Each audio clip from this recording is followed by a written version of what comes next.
Bismillahirrahmanirrahim. Assalamualaikum warahmatullahi wabarakatuh.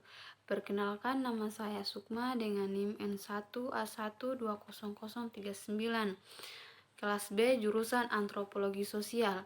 Di sini saya akan menjelaskan tentang pengertian sistem, masyarakat sebagai suatu sistem, komponen sistem sosial, teori struktural fungsional, teori konflik dialektika, dan faktor majemuk di Indonesia yang bisa hidup damai dan berdampingan pada saat yang sama. Kemajemukan tersebut sekaligus berpotensi menimbulkan konflik.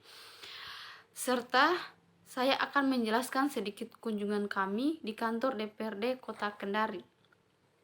Baik, pengertian sistem. Sistem adalah konsep yang menjelaskan tentang suatu kompleksitas dari saling ketergantungan antar bagian-bagian, komponen-komponen, dan proses-proses yang melingkupi aturan tata hubungan yang dapat dikendali.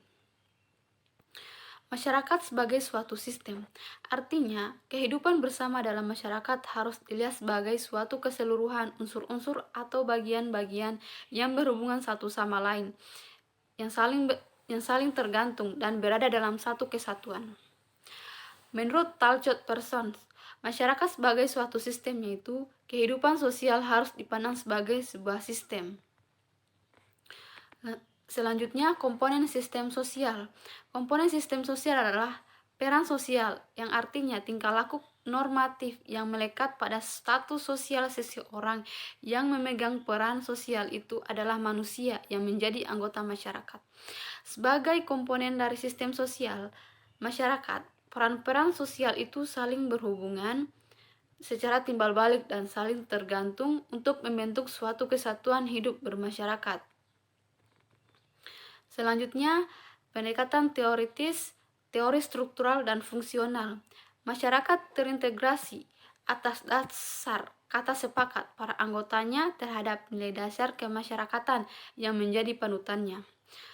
Kesepakatan tersebut menjadi general agreements yang mempunyai kemampuan mengatasi perbedaan pendapat dan kepentingan para anggotanya. Masyarakat sebagai suatu sistem secara fungsional terintegrasi ke dalam suatu bentuk equilibrium. Selanjutnya, teori konflik dialektika memandang bahwa perubahan sosial tidak terjadi melalui proses penyesuaian nilai-nilai yang membawa perubahan, tetapi terjadi akibat adanya konflik yang menghasilkan kompromi-kompromi yang berbeda dengan kondisi semula. Selanjutnya, tentang faktor majemuk di Indonesia yang bisa hidup damai dan berdampingan pada saat yang sama. Indonesia dapat bersatu karena Indonesia memiliki dasar negara, yaitu Pancasila. Dengan adanya Pancasila, diharapkan setiap individu masyarakat menanamkannya dalam diri sendiri masing-masing untuk mengamalkan sikap Pancasila tersebut. Kemajemukan tersebut juga berpotensi menimbulkan konflik seperti perbedaan agama, konflik rasial, atau diskriminasi ras. Baik, di sini saya akan menjelaskan tentang sedikit kunjungan kami di kantor DPRD Kota Kendari. Berdasarkan hasil pemilu 2019, DPRD Kota Kendari beranggotakan 35 orang yang terdiri dari 7 fraksi, yaitu fraksi PKS 7 kursi, fraksi Golkar 5 kursi, fraksi PAN 5 kursi, fraksi PDIP 5 kursi, fraksi Gerindra 4 kursi, fraksi Nasdem 4 kursi, fraksi PKI atau gabungan dari Perindo, Demokrat, dan PKB 5 kursi,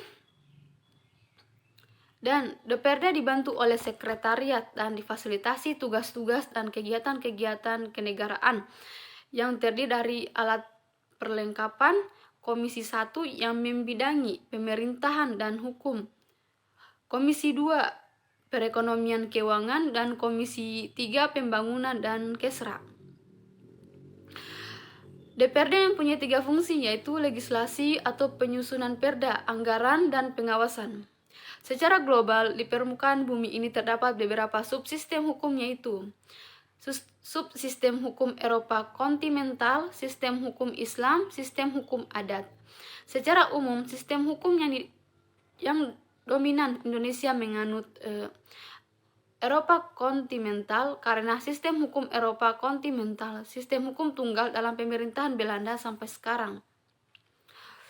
Sistem hukum Islam memegang negara dan undang-undang. Kemudian sistem hukum adat secara faktual menghasilkan bahwa manusia mengalami peristiwa sengketa, konflik dalam masyarakat diselesaikan melalui mekanisme sistem hukum adat. Berikut ini hasil dokumentasi di ruang paripurna DPRD Kota Kendari. Selanjutnya ini hasil dokumentasi di luar gedung DPRD Kota Kendari. Baik, itulah hasil pemaparan materi dari saya. Jika ada salah kata mohon dimaafkan. Billahi taufiq wa hidayah. Wassalamualaikum warahmatullahi wabarakatuh.